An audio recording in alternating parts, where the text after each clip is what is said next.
seperti apa sih Pak? Sudah benar atau malah gimana Pak? Baik, terima kasih. Assalamualaikum warahmatullahi wabarakatuh. Selamat siang dan salam sejahtera untuk kita semua. Kalau dikatakan Nikita naik banding, udah bener atau salah, saya nggak bisa jawab. Saya kan harus real gitu ya. Kenapa? Itu hak prerogatif dan hak asasi daripada seorang Nikita. Karena bagaimanapun seseorang yang menerima sanksi hukum itu kan pasti berat. Berapapun itu pasti berat. Nah, tinggal bobot beratnya itu sesuai dengan pidana yang dijatuhkan dan vonis yang dijatuhkan sudah layak atau tidak, ya tinggal kita lihat penerapan pasalnya dan sanksi hukum maksimalnya. Gitu. Jadi saya tidak bisa menjawab bahwa itu sudah benar atau tidak. Itu yang menjawab itu adalah Nikita.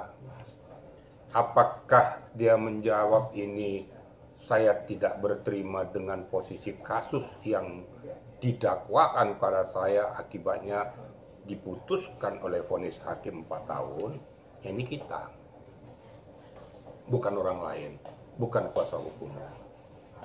Namun, nah ini saya katakan, namun dalam pokok permasalahan ini seperti yang sudah kita tahu bahwa berapa penerapan pasal yang diberikan kepada yang bersangkutan, baik itu 369 ayat 1, Yunto 55, TPPU, maupun tuh pasal 27B ayat 2, kemudian 45 Undang-Undang ITE. Namun di akhir daripada vonis hakim itu TPPU ditiadakan. Makanya itu vonisnya itu menurun.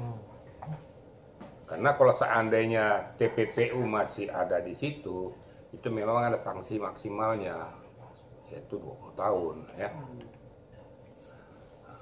Dengan melihat situasi kondisi ini, makanya hakim mengambil satu langkah yang bijak untuk melakukan putusan itu. Nah sekarang apakah berterima atau tidak? Ternyata fakta tidak berterima. Itu haknya.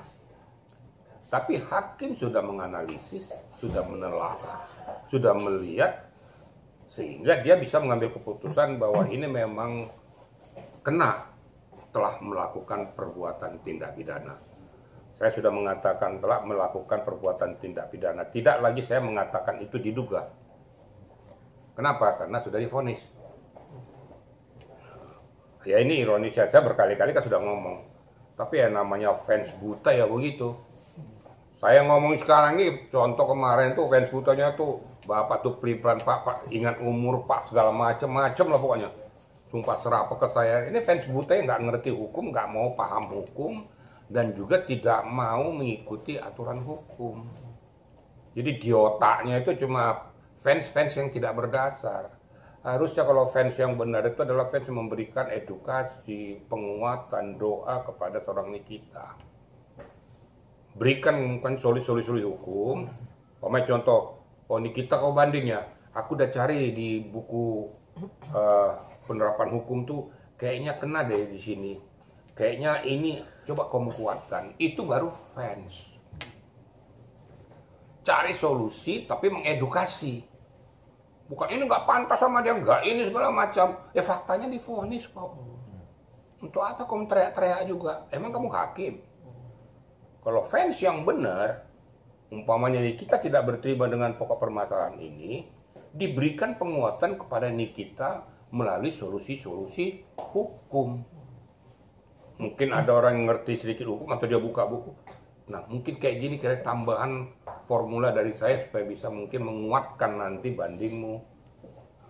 Sehingga di dalam memori banding itu bisa dituangkan. Syukur-syukur nanti bisa menjadi bahan pertimbangan hakim banding. Ini yang saya bilangnya Indonesia ini kan kayak gitu. Oknum ya. Boleh kita itu ngefans sama orang. Tapi ngefans yang betul-betul memberikan dia menjadi tenar-tenar yang benar-benar gitu loh. Jangan buta gitu loh. Itu kira-kira ya. Dengan vonis 4 tahun apakah langkah Nikmir udah benar untuk melakukan banding atau seharusnya malah harusnya pasrah aja Pak? Kan saya udah ngomong tadi. Masalah vonis 4 tahun apakah sudah benar atau tidak? Tergantung kepada kita ya. Kalau saya dikatakan benar ya sudah benar, orang divonis kok 4 tahun.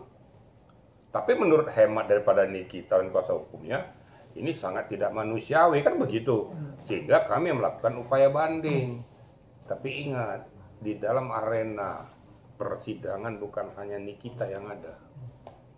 Ada JPU, ada saksi yang lain, ada juga pelapor. Yang mudah-mudahan tidak terjadi gitu loh.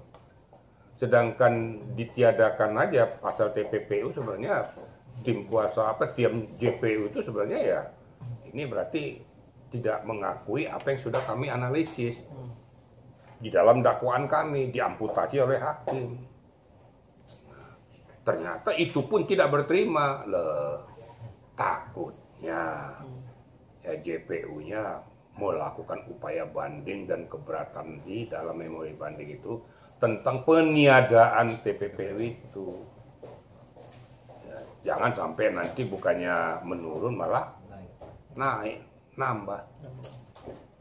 Mudah-mudahan apa yang menjadi harapan seorang Nikita itu bisa terrealisir. Nah, saya punya pesan kepada kuasa hukumnya, fokuslah kepada memori bandingmu. Berikan penguatan-penguatan hukum yang kamu ketahui, kemudian strategi hukum yang kamu miliki, pengetahuan skill tentang hukum yang kamu ketahui. Berikan penguatan kepada Nikita sehingga formula-formula hukum di dalam memori banding ini bisa menguatkan harapan kalian, bisa menganulir, mengamputasi atau setidak-tidaknya meringankan vonis yang sudah dijatuhkan hakim tingkat pertama. Gitu kira-kira ya. Tapi kuasa hukumnya juga sangat yakin bahwa Nikita seharusnya bebas. Bisa bebas. Ya itu yang saya katakan. Kalau kamu mengatakan yakin bebas dari kemarin-kemarin juga kau bilang yakin bebas, tadinya nggak bebas. Jadi kita harus ngomong tuh sesuai dengan data fakta gitu loh. Sebelum vonis itu kan kuasa hukumnya udah bilang saya yakin bebas tidak terbukti. Makanya pelajari itu hukum yang benar. Jangan berikan angin-angin surga kepada kita punya klien. Itu angin surga namanya, yakin tenang aja kamu bebas, emang kamu yang mutus. Tapi kalau dikatakan kalau saya pengacara juga, saya katakan saya akan berusaha semaksimal mungkin untuk bisa menganulir, mengamputasi dakwaan yang diberikan oleh JPU kepada klien saya. Dengan pertolongan Tuhan, siapa tahu meringankan, merendahkan hati pemutus untuk bisa ya lebih kooperatif kepada klien saya, itu harapan saya. Mudah-mudahan klien saya bisa bebas. Begitu, jangan kasih keyakinan yang yakin tuh hakim aja nggak berani yakin. Itu juga bukan malaikat. Dia juga manusia biasa yang butuh dihargai juga dan juga tidak mau disepelekan juga. Saya kasih contoh aja, nggak usah JPU deh. Orang penyidik udah di depan penyidik masih teriak-teriak, nggak benar kamu penyidik, nggak pernah gini-gini, nggak pernah gini-gini, kan gitu. Akhirnya namanya manusia biasa sama dengan kamu lah. Akhirnya pola pemikiran subjektif keluar nggak kira-kira? Keluar. Kok kurang ajar juga kamu. Harusnya kalau kamu di dalam arena kepada si pemutus, pada saat si pemutusnya, si penyidik akan menerapkan pasal-pasal itu, ya kamu ya kooperatif. Akhirnya dikeluarkannya seluruh pasal yang berkaitan dengan apa yang kau alami. Yang tadinya tidak tersentuh, pakai contoh, ya, masalah ujaran kebencian, tidak tersentuh lagi, dimasukin lagi undang-undang Kamdok lagi. Dimasukin lagi 310, 311. Rasain lo kan gitu kan. Salah dia nggak salah. Memang masih dalam koridornya kok. Nah, makanya kita hati-hati. Berkali-kali saya bilang, di arena persidangan saling menghormati. Dan jangan, kalaupun dakwaan daripada JP seperti itu, jangan diserang dengan bahasa pribadi atau seolah-olah melecehkan aparat penegak hukum yang ada di sana. Tapi seranglah dia dengan formula hukum. Counter dia dengan formula hukum itu. Counter dengan penerapan-penerapan pasal yang bisa mengamputasi, bisa mengeliminir dakwaan yang diberikan kepada yang bersangkutan. Itu betul-betul. Kuasa hukum akan bertindak memfasilitasi, mengingatkan klien apabila sudah menyimpang dari alurnya. Sehingga nanti tidak terbebankan kepada seorang terdakwa yang ada di sidang pengadilan.